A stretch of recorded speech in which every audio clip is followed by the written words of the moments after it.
interesting enough, I had a really good friend call and we were talking about something, and I was telling her that one of my patients came in, and I do this emotional scan on her. And so the emotion of hate was very prevalent. It showed up like, it was like red flag. So anyway, we can talk about that another time. But the emotion showed up. And so I said to her, let's pause a minute and let's feel that emotion of hate and let's put it somewhere. And so as we begin to pull back where the hate belonged initially, her surface feeling of hate, she put it on the husband because she wants the salt and pepper shakers here. He wants them here. And this lady's in her 70s. And then she talked about a trash can being in a certain place and the lights being on, the heater being on, and he doesn't turn those things off.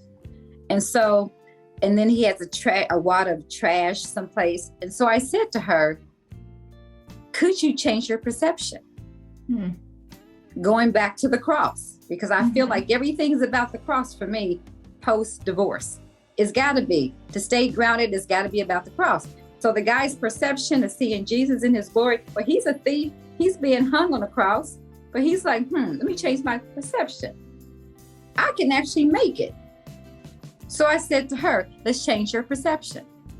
Do you absolutely have to have the salt and pepper shaker right there? Right. She goes, yeah, because that's where it goes and it looks neat. And when I was raised and my mother did it, and this is how I was supposed to do it. And I said, but could it be that your husband can extend his arm, or does he have any ailments or limitations? Is it that he just sits it there because he wants to annoy you? Or is it just he sits it there? Is it that he puts his wad of paper towels on the counter because, I don't know, not that he's being belligerent or hateful or despiting you. He just does it. I said, well, let's set him up to win. I said, because the cross set us up to win. Now, the other guy didn't see the cross was set up for a win. But everything Jesus has done, he set it up for us to win. In Revelation, it says we're victorious. We're winners, right? So I'll change my perception post-divorce. I'm a winner. I don't care what the naysayers say. I'm a winner, right? That's right. So I said to her, set your husband up to win. Put a paper bag or plastic bag on the counter. And when all he's going to do is put his paper towels in the bag, exactly the same place where he normally keeps his paper towels. Put a bag right there, period. Don't say a word. I said, leave it. Leave it. Leave the salt and pepper shakers where it is. Leave the lights on. Leave the heater on. Leave it. I literally said like this, leave it. Yeah. I cannot make this up. She came back a week later. I go, hey, how did everything go? She said, I put the bag there and he threw not just the napkins or the wad of paper towels, but the bag away too. Ooh.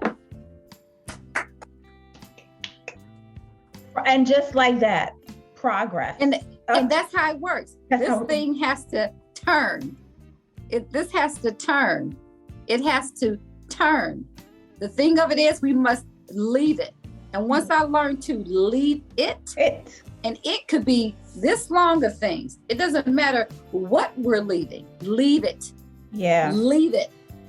And you know what? Because we are being set up to win. Once we realize we are winners, we're not failures. There's nothing in our life that should be a stumbling block to failure. Yeah. It should be a stumbling block to growth.